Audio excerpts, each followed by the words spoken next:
first reading is from Genesis. The Lord appeared to Abram by the oaks of Mamre, as he sat at the entrance of his tent in the heat of the day. He looked up and saw 3 men standing near him.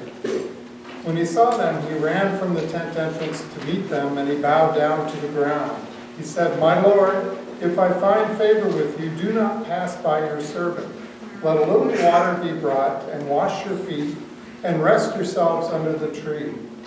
Let me bring a little bread that you may refresh yourselves, and after that you may pass on, since you have come to your servant." So they said, "Do as you have said." And Abram hastened into the tent to Sarah and said, "Make ready quickly 3 measures of choice flour, knead it, and make cakes." Abram ran to the herd and took a calf, tender and good, and gave it to the servant who hastened to prepare it. Then he took curds and milk and the calf that he had prepared and set it before them, and he stood by them under the tree while they ate. They said to him, "Where is your wife Sarah?" And he said, "There, in the tent." Then one said, "I will surely return to you in due season, and your wife Sarah shall have a son." And Sarah was listening at the tent entrance behind him. Now Abram and Sarah were old, advanced in age. It had ceased to be with Sarah after the manner of women. So Sarah laughed to herself, saying, "After I have grown old and my husband is old, shall I have pleasure?" The Lord said to Abraham, "Why did Sarah laugh and say, 'Shall I indeed bear a child now that I am old?' Is anything too wonderful for the Lord? At the set time I will return to you in due season, and Sarah shall have a son." But Sarah denied, saying, "I did not laugh, for she was afraid." He said, "Oh yes, you did laugh." The word of the Lord.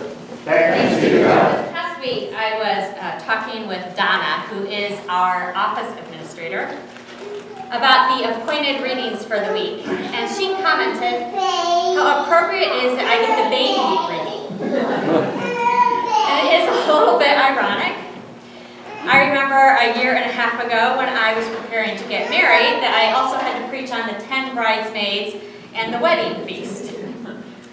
But curiously, or maybe because of my own life experiences, when I read today's first reading about Abraham and Sarah, I hear more than just the happy laughter of a birth announcement. As many of you know, even though my current appearance seems to say differently, and I look like the epitome of fertility, it's a very misleading representation of the truth. The road to a healthy pregnancy has been highlighted by miscarriage, grief, and emptiness. So what I realized as I reread this story of Sarah is this is not a story of pregnancy, but it's a story of barrenness, a story of dormancy, and a story of waiting. And it is a story of finally being awakened. But first, let me back up a little bit. Many of us know that Sarah ends up being the matriarch of the Jewish people. Along with her husband Abraham, she answered God's promise, God's call to head out from her ancestral home and journey to the promised land to found a new nation. And that's the story that most of us know of Sarah and Abraham. And we also know that despite God's promise of blessing, she bore no children, at least not until she was 90 years old, which is where we find her in today's reading. As someone who has tackled the whole pregnancy thing at a very young age and at an older age, I will tell you that there is no way I would be laughing if God made me pregnant at 90. I'm barely making through right now. I would be hysterically weeping, not to mention ready to punch my husband. But regardless, Sarah is 90. Not a good time to be pregnant. Now would be a good time to sleep, a good time to become dormant, and possibly even a good time to die. She's already waited a whole lifetime to have children, to give Abraham the gift of descendants, and to be like all the other women in her town, to know she's worth as much as the woman in the tent next door. And yet that is not what has come her way. And maybe she had good reason to think she didn't deserve the blessings that other people had. I mean, after all, she did sleep with Pharaoh. She did squander her honor. Sarah and Abraham did try to trick God. I mean, there are many reasons that she may have thought the impossible would never come. And yet now, at the most curious of times, it's suddenly Sarah time. Suddenly awakening time. And she has got to be thinking, seriously? Now? But God, as I've often mentioned, has a sense of humor. The timing is all off. But truthfully, I mean, is there ever a good time to have your life interrupted and be awakened to new things? I mean, if you think about it, right, let's say you are 8 years old, and you have a lot to say about God. Things that you've seen in your dreams and heard whispered in your heart. But at 8 years old, nobody's going to take you seriously. I mean, what could you possibly birth? 8 years old is not a good time to be awakened. Or, what if you're 16, and suddenly you are awakened by God knows what, to something more than yourself? I mean, when you're 16, you really don't want to stand out from the crowd. The last thing you may want to do is talk about God. And yet there he is, being annoying in your life. The timing is off. 16 is also a terrible time to give birth. Not a great time to be awakened. Or if you're 45, and you have been waiting a long time for some type of proof that God cares, listens, acts, or even exists. And then suddenly God surprises you. At that point in your life, the thought has got to cross your mind, you know, I could have used this insight 20 years ago, God. I'm getting a bit old to nurture something new in my life.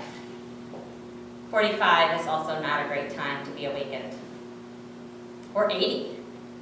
I mean, at this point, your body is frail and God is still impregnating you with grandiose thoughts, and yet your energy lags behind your heart. I mean, where are these last pushes of life going to come from? Because 80 is also not a great time to be awakened. I mean, the truth of the matter is, what if you're any age? And you're sitting here and you're still waiting. You're thinking, I actually have no idea what she's even talking about because God hasn't awoken me. Unfortunately, or fortunately, depending on how you look at it, the Bible and in everyday life, God seems to operate on Sarah time most of the time. God hardly ever acts on my schedule or on your schedule. For Sarah, this whole experience must have been like being awoken from a hazy dream. I mean, her whole body is suddenly awash with old longings, blazing newly within her very body.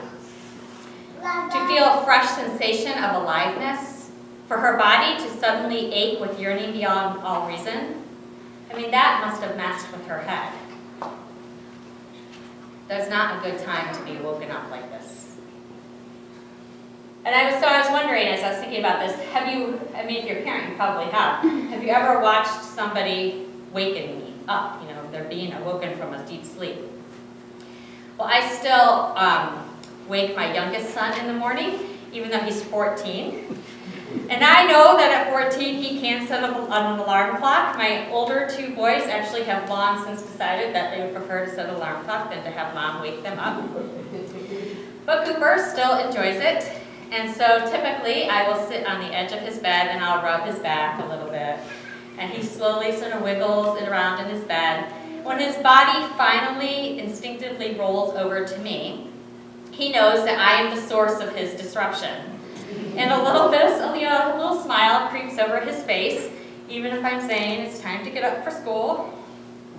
But then he spends an inordinate amount of time stretching, calling himself from sleep, right? And I think that his eyes are the last thing to finally wake up. And I think this because if I don't stay on top of the awakening, he goes back to sleep. But there is something that is so very holy about that awakening. It is as if the union of love which exists between us calls to him, even in his sleep. It takes a while to not only wake up, but to even want to be awake, to recognize what's happening. And I can't help but wonder if this isn't sometimes God's perspective on us. God is there thinking, well, I've been sitting here the whole time, rubbing your back, waking you up. And so at 90, God is waking up Sarah. But I think out of all of this, the most confusing piece has got to be that God, the creator of the universe, the spinner of dreams and the birther of hope, sees so much worth and value and promise in the life of Sarah that he's willing to invest himself in her, to not let her die barren or forgotten or asleep. The story of Abraham and Sarah reminds us that they did not suffer in their pain alone, even when they felt so very alone. Even if Sarah and Abraham had never had a child, because as I said, this is not about them just finally getting what they wanted. Even if Sarah and Abraham had never had a child, I am confident that God would have empowered them to birth many things, to mother and father many things. Because that's the underlying promise in this story for us too today. Not that if you wish hard enough, you'll get what you want. Or even if you pray hard enough, or if you have enough people praying for what you want, that then you'll finally get the impossible. But the promise is that God's birthing something from each of us. Something that will wake us up and probably confuse us too.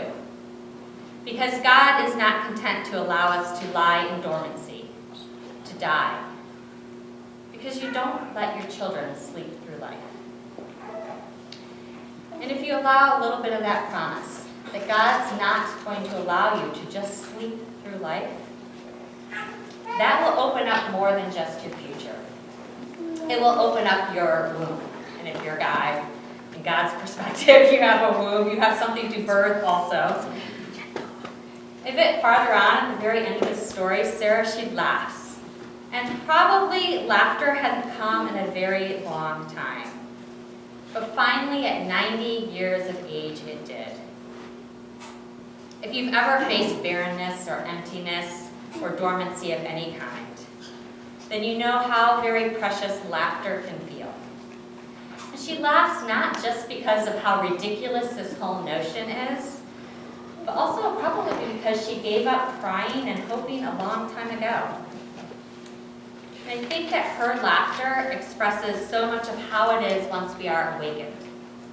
In an odd way, laughter is an expression of what it is to become alive in Christ. And it doesn't mean that we'll never weep again or feel barren again.